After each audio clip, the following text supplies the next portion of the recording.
stop Sharia law in Texas. Radical Islam is a blood. Islam is not compatible with Western These civilization. campaign ads from State Senator Mays Middleton, Aaron Wright, and Senator John Cornyn highlight the issues some members of the Islamic faith feel are inaccurately portraying their religion. Targeting Islam and stopping what many conservatives call the Islamification of Texas is an increasingly popular campaign promise. Islam is a faith practiced by over 300,000 Muslims in Texas. There are a variety of Islamist movements operating across Texas. The national conservative think tank Middle East Forum is dedicated to defeating what it calls radical Islam, a claim that people within the faith want to impose their own religious law on secular society. Westrop wants to see politicians make a clear distinction between people whose interpretation of Islam threatens others and those who peacefully practice the religion.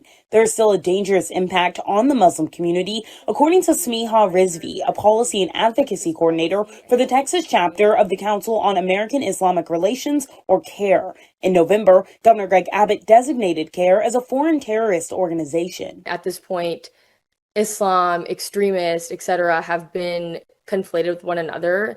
And then also on top of that, they're attacking civil rights groups like CARE and using terrorist imagery to depict us when we've only denounced terrorism. In his bid for re-election, Senator John Cornyn ran an ad outlining his opposition to CARE. I'm fighting to revoke the tax-exempt status of the Council on American Islamic Relations. And when an ad from a PAC on behalf of Cornyn called Texas Attorney General Ken Paxton his top opponent weird, Paxton called out Cornyn for his support of, quote, radical Islamic Afghans.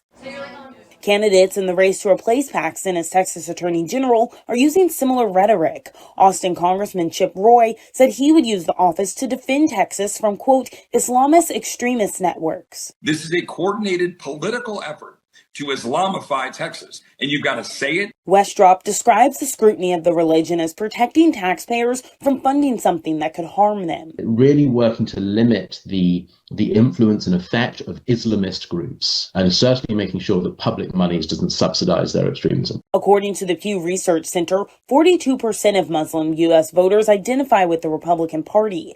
Rizvi says the anti-Muslim rhetoric could isolate Muslims from the right. When you end up as a party smearing your neighbors because of their religion, it betrays not only your values as a party, but also the values of what it means to be a Texan. The impact of the faith-targeted ads will have on Republican voters could be clear after the March 3rd primary election.